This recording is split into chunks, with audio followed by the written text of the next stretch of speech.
Bina anggota mandum di hari kiamat akan naik saksi yang dikerjakan.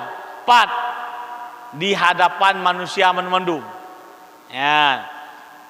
Meyajina jetasom ba perumoh de. Jetasom ba lakau de. Jetasom ba ane. Jetasom ba pemimpin, jetasom ba rakyat. Dikala hari kiamat nyoh hadapat somli. Mandum terbongkar.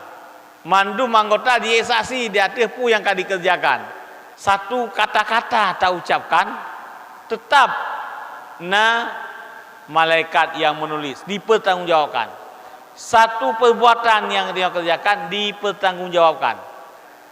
Itu mencua jarau langsung imaku. Lidah naik mupat langsung imaku keroi lidah. Hanya pula mata naik kalau yang haram langsung mata yang mengaku sendiri. Hanas somli. Pu yang dikerjakan oleh anggota mengaku keroi masing-masing. Sebagaimana kata Allah, yauma nashhadu alaihim alsinatuhum wa aidihim wa arjuluhum bima kanu ya'malun. Surah An-Nur.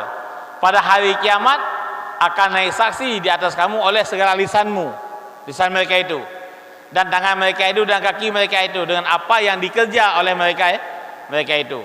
Ya, baik perbuatan, perkataan, nyamandum. Laginya fakullu adwin yantiku bima sadara minhu. Tiap-tiap anggota akan berbicara dengan apa yang terjadi daripada anggota tersebut.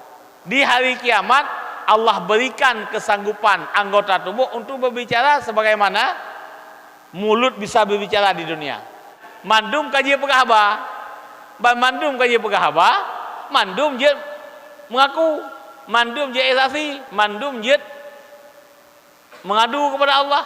Nyamban Allah menciptakan manusia ini di dunia kiban cara yang maksud Allah nebegat manusia untuk taat, tapi digerakkan oleh setan dan dibantu oleh hawa nafsu, manusianya diberbuat maksiat kepada Allah, diingkar nikmat yang diberi Allah. Makanya Rasulullah niwatu mujahadah manusia dengan cara mengekang hawa nafsu, melawan hawa nafsu.